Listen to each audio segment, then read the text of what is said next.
તો જય હિન્દ જય માતાજી મિત્રો, હું છું આદર્શ અને આ તમારું સ્વાગત છે આપણા મિની બ્લોગમાં। હું રુદ્રને હું કોઈ ટ્યુશનમાં જતો હતો તો કુનાલ કે ક્યાં જાશો કે મૂકે જા વાંધો નહીં। પછી રુદ્ર આગળ હાલતો થઈ ગયો ઠેલો લઈને, હું ઈ એક્ટિવામાં ચડ્યો, હું કે રેવા દે ભાઈ, મારે રાખવાની તારે ન થાય। રુદ્રને એક્ટિવા આંકવી હતી એટલે આપણો મગ ગયો એટલે પડી એક ગાલમાં, એટલે પછી પાછળ બી અમે ઘરેથી નીકળ્યા ત્યાં રસ્તામાં કેટલી બધી ગાયો હતી એટલે આપણે એક આયા તો હું કે આવું હમણાં બેઠો તમે તમારે આવું સાંયે ત્યાં આગળ ગયા ત્યાં લાલભાઈ કાનમાં ખંજવાળતા હતા। રુદ્ર જોઈને હસતો હતો, હું કહું ભાઈ તારે વારો છે ખંજવાળજે। પછી એ દુકાનમાં કરીને લચ્છી લેતા આવ્યો, હું કે લાય ભાઈ આપણે બે પીએ તો કે ના ભાઈ મારે એકલા જ પીવાનું છે, તારે શું કરવા પીવી લે।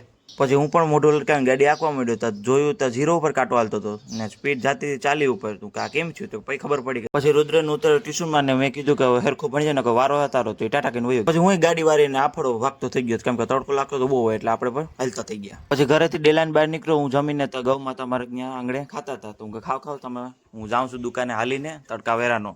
હું દુકાનેથી આવ્યો હતા, રુદ્ર એની કલાકારી દેખાતો હતો દડાવેથી રમીને, ને કુનાલભાઈ જોતા હતા અહીંયા ઊભા એને, તો એ કેવો હે પાછો તો ત્યાં ઊભો બેને જોતો હતો, હું કંટાળો હતો એટલે માથું ખંજર હતો, પણ લાગી હતી આપણે ભૂખ બરાબરની। હજી નાસ્તાનું વિચાર્યું હતા તો અહીં નાસ્તો તૈયાર થઈ ગયો હતો, રોટલી વઘારી ગઈ હતી, કુનાલ કાઢતો તો ડીશમાં, હું જલ્દી કાઢ નાસ્તો કઢાઈ ગયો હતો ને હું વિડીયો શૂટિંગ કરતો હતો તો આ બે ખાવાય મળી કે આપણે વાત જોઈ નથી કોઈની। પછી નાસ્તો કરીને આપણે પાન તોડ્યા 5 અને આપણે પાન બનાવવાના દુકાન જઈને, એટલે આપણે ભાઈ ગયા દુકાને। આ બે રમતા હતા મોબાઈલમાં ફ્રી ફાયર, હું કે ભાઈ આ મૂકો ફ્રી ફાયર હાલો। પછી આપણે પણ મમ્મી એટલા બધી ઠેલા પકડાઈ દીધા કે 7-8 ઠેલા હે દુકાન જતાય મૂકતાય।